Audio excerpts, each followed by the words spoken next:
Сәлем достар, бүгін сіздермен бірге өте дәмді және оңай дайындалатын столичный кекс дайындайтын боламыз. Өте сенімді рецепт, бір жасағаннан шығады және 4-ақ ингредиенттерден тұрады. Өте дәмді, жұмсақ, нәзік болып шығады.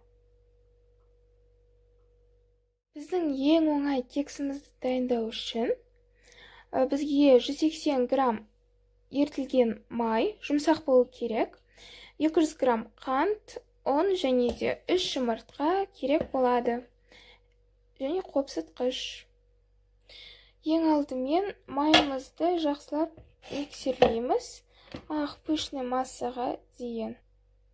Енді қантты аздан қосып, тағы да миксерлейміз. Ең бастысы жақсылап миксерлеу керек. Сол кезде кексіміз пышный және өте дәмді нәзік болып шығады. Алдын ала духовканы 180 градусқа қыздырып қоямыз.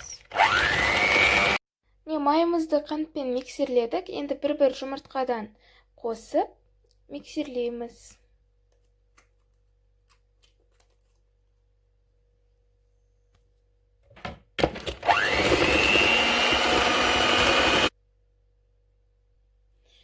Майымызды жұмыртқамен миксермен араластырдық.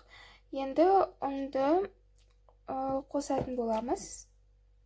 Және қопсытқышты ұмытпаймыз, әйтпесе кексіміз көтерілмей қалады. Енді ақырындап араластырамыз. Қамырымыз дайын болды. Осындай пышный болып шығу керек. Енді кез келген формаға құямыз. Кексімізді формаға салдық. Астына пергамент төседім. Енді кексіміздің ортасы қатты көтеріліп кетпеу үшін пышақты сулап аламыз да, ортасынан 2 рет өтіп шығамыз.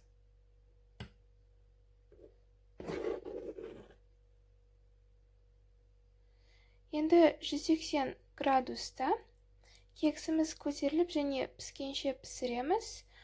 20-30 минут. Кексіміз пісті. Кекс столичный деп аталады. Бұлай осылай салғанда құрғақ болып шығу керек. Сіз бәрін бірге мен сияқты пісірсеңіз болады, немесе кекстердің формасына салып пісірсеңіз болады. Енді қант ұнтағымен сеуіп суытып қоямыз.